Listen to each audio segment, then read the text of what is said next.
Hey all, welcome to ShareTreck. This is Raj here. This is one of my so-called editorial videos that touches upon the market, economy, politics, and everything in general. I would like your feedback and point of view in this particular video. Um, I'm thinking that in the market we are focused on economic news and interest rates and yields.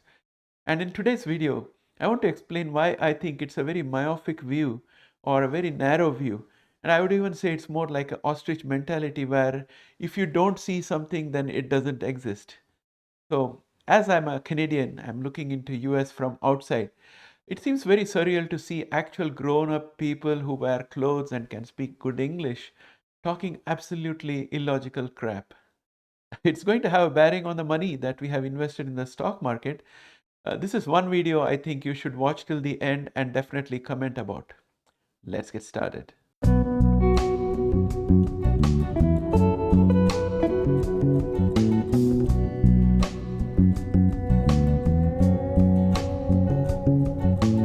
Welcome back, friends.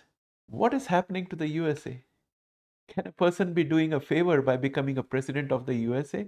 Is the job interview of a potential president not important? Why are the other candidates not raising objections? What is happening with GOP? Trump is not attending a single um, debate, and GOP is asking the ones who are attending the debate to pledge that they would support the eventual nominee, knowing fully well that Trump is getting a huge majority of votes in the nomination. So this is very, very strange. And none of the other candidates, except for Chris Christie, is willing to confront Trump about anything. They are just trying to, as the media says, they're trying probably to get a vice presidentship or get into the government doing an ambassadorship or something like that, I suppose. But the contest is not actually happening there in the GOP. So it seems like the office of the president, from the GOP perspective, is like the office of the dog catcher. It doesn't matter who it is, as long as it is their person. That's about it. So I can't understand why other candidates are not raising objection like Chris Christie is doing. The second thing that I have noticed over the years is that billionaires earlier used to secretly control the scene. Even now, they control the scene through controlling the senators and Supreme Court appointments.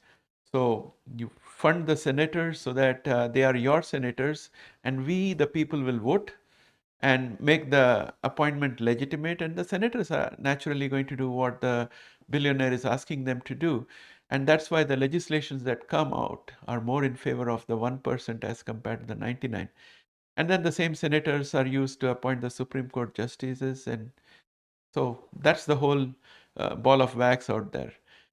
They had their employees on a revolving door. The billionaires have their employees on a revolving door into leading government departments like the EPA and the FDA and other places that could impact their interests. Then we had Trump and now Elon Musk, who have broken the mold. They make no secret of it. They are rude, abusive, and openly talk smack about the institutions of democracy. They give nicknames to their enemies or perceived enemies. I can't understand that Trump is in the position that he is. I mean, I can understand that Trump is a desperate man, and he needs the Supreme Court either to delay the case to after the election so that he can pardon himself, or for the Supreme Court to give him complete immunity. But what explains the behavior of other senators and House reps?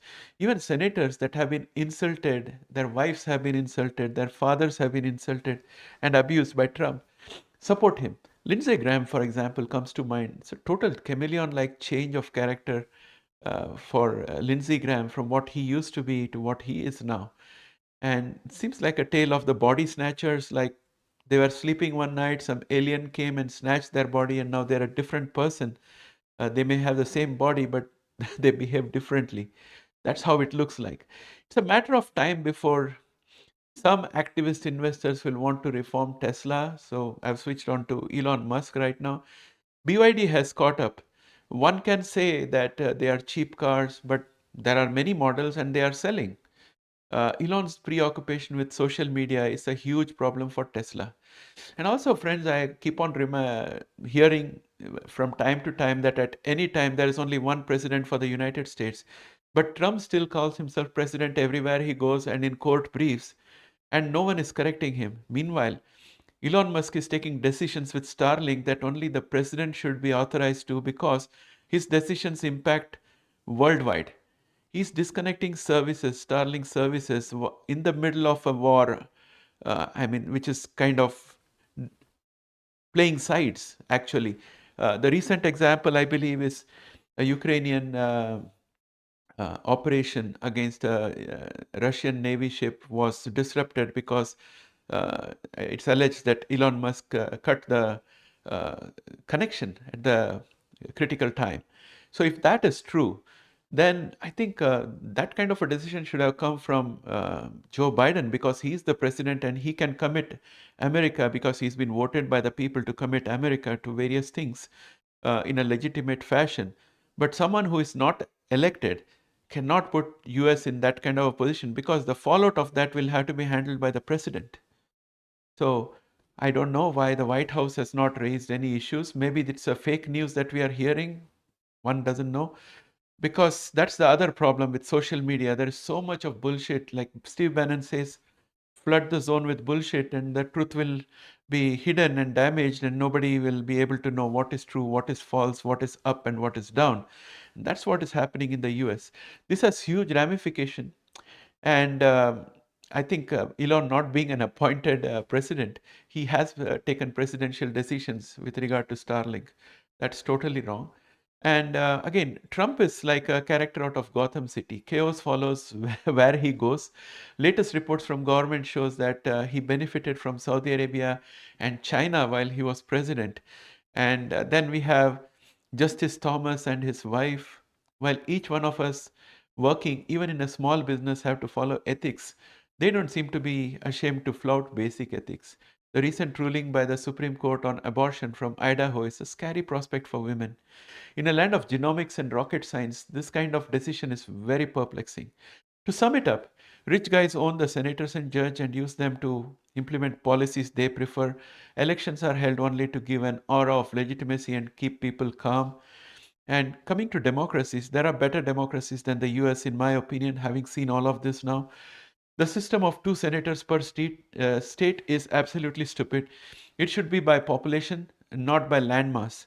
And gerrymandering has given courage to House reps to be extreme in their views, and there is no middle ground of meeting point. There is no middle which can actually get things done. So this session of the House saw the lowest number of legislations being done, and that too, there were some mandatory legislation and mundane things, nothing of great significance.